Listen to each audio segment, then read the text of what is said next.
جب میرے دادا کا انتقال ہوا تو مجھے ان کا بہت سامان وراثت میں ملا، جس میں ایک پرانی خاک آلود کتاب بھی شامل ہے جو برسوں سے الماری میں پڑی ہے۔ میں بہت کم جانتا تھا کہ اس بظاہر بے ضرر کتاب میں ایسے تاریک راز ہیں جو جلد ہی میری زندگی کو دہشت کی لپیٹ میں لے جائیں گے۔ جیسا کہ میں نے کتاب کے صفحات کو پلٹایا، میں نے دیکھا کہ یہ عجیب و غریب علامتوں، خفیہ ڈرائنگز اور خوفناک تراکیب سے بھری ہوئی تھی۔ میرا تجسس بڑھنے لگا اور میں اس کے پراسرار مواد کی گہرائیوں میں کھوج کرنے لگا، اس ہولناکی سے بے خبر جو میرا انتظار کر رہی تھی۔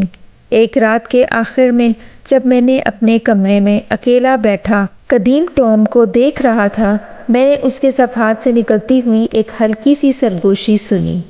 میں نے اسے اپنے تخیل کے طور پر مسترد کر دیا، لیکن سرگوشیاں مزید بلند ہوتی گئیں اور زیادہ اسرار ہوتی گئیں، یہاں تک کہ انہوں نے کمرے کو خوف کے جابرانہ احساس سے بھر دیا۔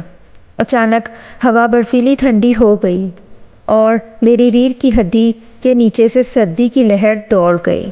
جب میں نے محسوس کیا کہ میرے پیچھے کوئی موجود ہے، میں دھیرے دھیرے مڑ گیا۔ میرا دل میرے سینے میں دھڑک رہا تھا، صرف اندھیرے کے سوا کچھ نہ ملا کہ مجھے گھور رہے ہیں، لیکن سرگوشیاں برقرار رہیں، ہر گزرتے لمحے کے ساتھ زور سے اور زیادہ خطرناک ہوتی جا رہی تھیں۔